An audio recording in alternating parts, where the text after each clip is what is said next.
Goeiedag, baie welkom. Ons is saam op 'n reis van formasie, op opstanding, deur opstanding, met opstanding. Hy het opgestaan, hy het waarlik opgestaan en hy leef. Ons skrifgedeelte is uit Markus 16 en jy is welkom om saam met my te lees.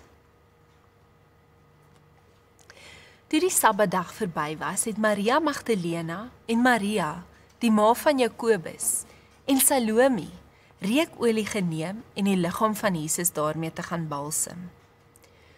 Die Sondagmôre, baie vroeg, kom hulle by die graf aan, net toe die son opkom. Hulle vra toe vir mekaar, wie sal vir ons die klip voor die ingang van die graf wegrol? Die klip was baie groot, maar toe hulle opkyk, sien hulle dat dit klaar weggerol is. Toe hulle in die graf ingaan, sien hulle 'n jong man aan die regterkant sit met lang wit klere aan, en hulle het groot geskrik. Moenie skrik nie, sê hy vir hulle. Julle soek Jesus van Nasaret wat gekruisig is. Hy is uit die dood opgewek. Hy's nie hier nie. Kyk, daar is die plek waar hulle vir hom neergelê het. Maar gaan sê vir sy disippels, en in besonder vir Petrus, hy gaan julle vooruit na Galilea toe. Daar sal julle hom sien, soos hy vir julle gesê het. Hulle het uit die graf uitgegaan en weggehardloop terwyl hulle gebewe het van die skrik. Hulle het vir niemand anders iets daarvan gesê nie, want hulle was bang.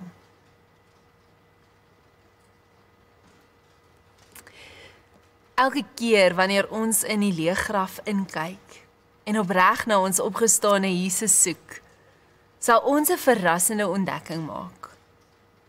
Hierdie is 'n verlate graf wat hoop gee. Die leë graf beloof dat niks, selfs nie eers die dood nie, niks die koninkryk van God laat onherstelbare verliese ly nie. Paasfees beteken nuwe lewe, God gegewe lewe, want hy lewe, Jesus Christus lewe, en ons kan jubel in sy opstanding. Solank daar nie geloof in die opstanding is nie, is daar altyd net droefheid. En ons is geroep om soos die disippels te getuig. Die opstanding van Jesus Christus vereis van ons om daaroor te praat, om daarvan te vertel. Ons belydenis dat Jesus opgestaan het, moet sigbare dade word, dat Jesus in ons leef, dat ons saam met Jesus opgestaan het en nou ook nuwe mense is. Iemand wat aan Christus behoort, is 'n nuwe mens. Die ou is verby en die nuwe het gekom. Dit alles is die werk van God. Hy het ons deur Christus met homself versoen en aan ons die bediening van die versoening toevertrou. Is die woorde van Paulus in 2 Korintiërs 5.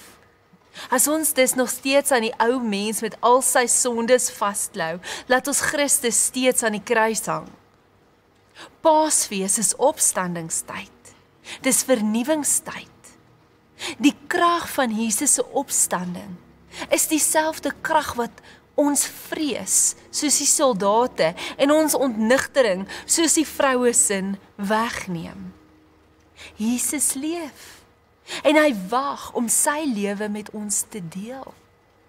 Hy sê, kyk, ek staan by jou deur, die deur van jou hart, en ek klop. As jy my stem hoor en die deur oopmaak, sal ek by jou ingaan en saam met jou die feesmaal hou en jy saam met my. Openbaring 3:20. Hier is die ding van Jesus. Hy dwing homself op niemand af nie. Hy wag dat jy die geloofsleutel in jou kant van die deur, aan jou kant van die deur draai. Hy wag tot jy hom innooi in jou lewe in, sodat jy die werklikheid van sy teenwoordigheid kan leer ken.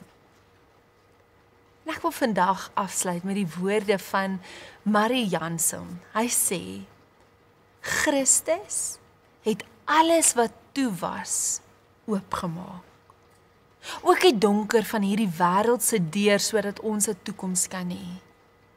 Ons lewe eindig nie meer met 'n kruisigingsvrydag of met 'n Saterdag in 'n kerkhoftuin, maar met 'n Sondag en met die opstanding uit die dood uit. Waar is jy in jou lewe en die Paasgebeure? Is jy nog vasgevang in die leë graf? Is jy nog vasgevang by die tuin in die kerkhof? Of hoor jy die roepe? Ek het opgestaan, kom saam met my, maak oop die deur, kom ons stap saam deur dit. Jesus nooi jou, hy klop aan jou hart, hy klop aan die deur van jou lewe. Hy wag vir jou om maar die eerste tree van geloof te neem. Vir elkeen van ons beteken dit en lyk dit anders.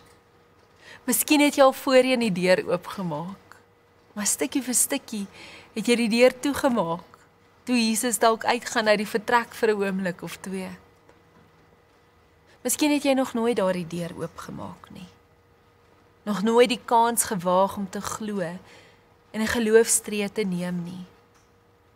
Ek wil jou nooi om vandag in jou eenkant kom tyd met die Here te praat. Om te vra om jou te lei, om nie te bly by die graf nie, want die graf is leeg. Om nie te bly by kruisigingsvrydag nie, want hy het opgestaan. En om te vra om jou te lei na die ewige lewe, die opstandingslewe. Kom ons bid saam. Here, daar is niemand soos U nie. Dankie vir die lewe, dankie vir die hoop wat ons het. Help ons om te praat en te deel daarin. Help ons om te leef saam met U. In Jesus naam. Amen.